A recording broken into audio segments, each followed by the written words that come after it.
Big improvements just hit Shredder's Revenge. Custom games and modifiers to enhance not only the casual experience but serious arcade mode play as well. Lots of bug fixes like no longer having your character roll the opposite direction by accident. Multiplayer fixes like guests being able to rejoin games. Boss fight rebalancing. But first, what did we tell you? What did we tell you? Throws had to change. And with the update Shredder's Revenge just got, they have. Look at it. Look at it and just bask in the glory. Doing a throw now grants the player invulnerability. What did we tell you? Invulnerable throw animations are a foundational aspect of beat-em-up design, going all the way back to the classics of Final Fight and the original Turtles in Time, to the recent titles of Streets of Rage 4 and Final Vendetta. Throw animations being invulnerable adds so much more to the moment-to-moment strategic decision-making of a beat-em-up. And without that invincibility, throws end up feeling like a useless option most of the time, or in the case of Shredder's Revenge, a straight-up disastrous one. Well, that has all changed. Throws are now a viable strategy as you can use hit stun to approach and then avoid enemy attacks. This is a big deal, because before this, literally your only defensive options were roll or super attack. It made the combat feel too one-dimensional sometimes, cause all you could do was roll to avoid damage. Now you can use a throw, and it makes the combat so much more dynamic and interesting, I swear. Last second throws are exciting to pull off and give a reason to get good at them. They're great defensive options now. They help some of the boss fights too. Previously, all these enemies were just annoyances, possibly used for meter building if you were ignoring the taunt mechanic. But now they are strategic opportunities. Watch me here after I get knocked down. Bebop is already running at me. I'm gonna get hit if I don't roll. Instead, I grab the enemy next to me and use a throw to pass through Bebop's attack. I've maintained my positioning instead of rolling out of it. I've taken no damage, and now I'm at a perfect range to start attacking. I see him charging up his punch, so after 2 hits, I use the hit stun on the guy in front of me to quickly toss him behind, avoiding Bebop's punch, and allowing my offense to continue. God, this makes the game so much better. Remember in my Throws Suck video when I said I imagined this scenario against Rocksteady? Imagine if in the Rocksteady fight, a bomb is about to go off at your feet. You normally roll or jump away.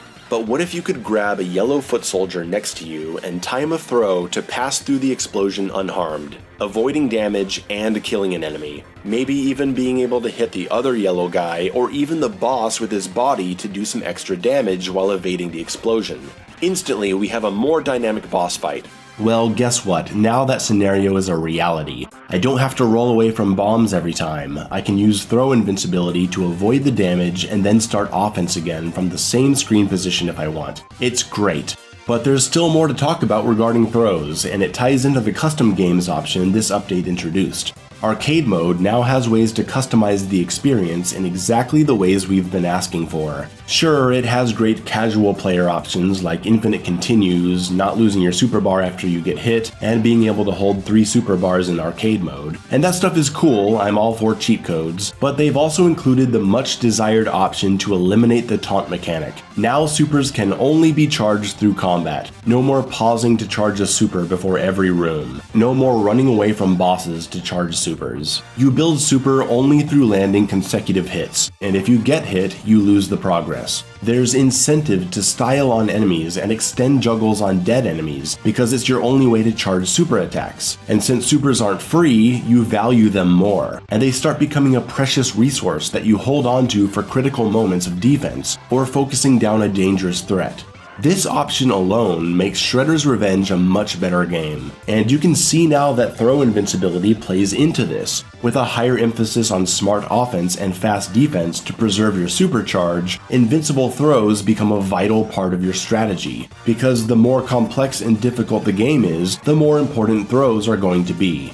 Thank you from the bottom of my heart to Tribute Games for listening to us on this topic. Your game has gone up in the beat 'em up tier list because of this. In other options, we can make enemies faster, more aggressive in their attacks, and even make them explode. There's also an option to give enemies more health. Regular foot soldiers will take 6 to 7 hits now instead of 3, with higher tier enemies becoming quite tanky.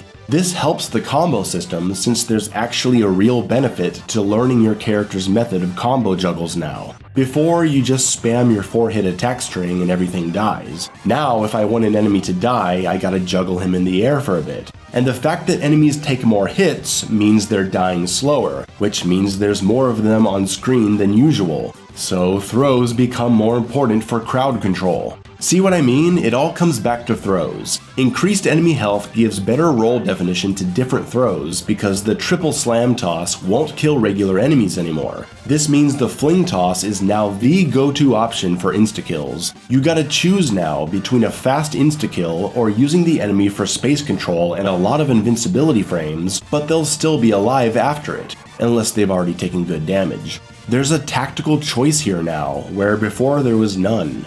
And charge attack feels more important too. Since I'm dealing with more enemies at a time due to them not dying as fast, I'm using charge attack more often in my offense to knock back the hordes of foot soldiers heading my way. When enemies are this beefed up and there's no taunt option anymore, the option to turn on 3 super bars and radical mode for arcade play actually feels kinda balanced, much to my surprise. You might think that turning this on would trivialize the game, but I don't think so. The enemies are tuned high enough to offset the power. I've enjoyed playing with this on. There's also an old school option, which does away with the super bar entirely and makes every super drain 2 points of health. This is a pretty interesting way to play, I like it, but it eliminates part of the combo juggle incentive since you aren't charging anything.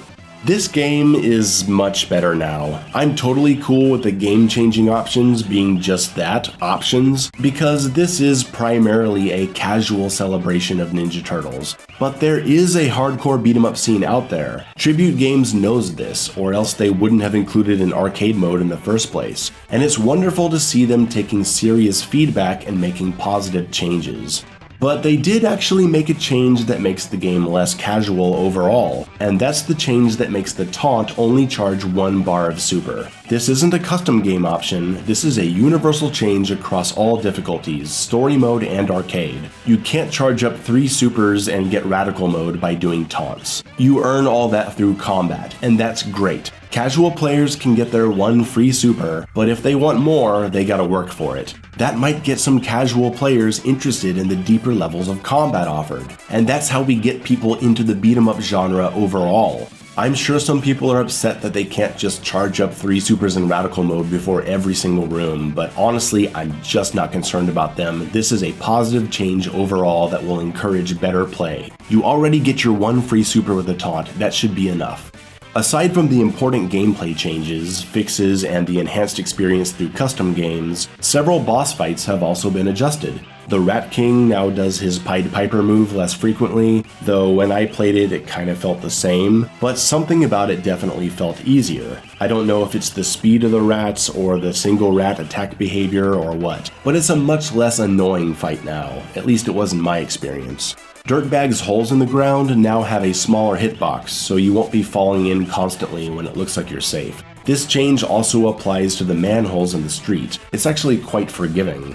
The Rat King and Dirtbag changes make the fights easier, which honestly is fine because the boss fights of Shredder's Revenge are still by far the weakest part about it, because they haven't evolved to fit the new combat system. Shredder's Revenge is heavily focused on combo juggles and wall bounces, but the bosses just take a few hits before falling down and entering invulnerability states, and all their attacks have invulnerability. So all the fun of the room-to-room combat just disappears in the boss fights. They all still feel like slogs to get through, and they're the only times in my custom games when I wish I hadn't disabled taunt, because I really just want to spam supers and get to the next level most of the time. The Statue of Tyranny and Super Shredder, despite their changes, continue to be some of the worst boss fights in recent memory, and still leave me with a sour taste in my mouth. I was hoping for a full overhaul to Super Shredder, but he's still the same boss that won't let you hit him until after he gets tired. Still really tedious and a disappointing way to end the game.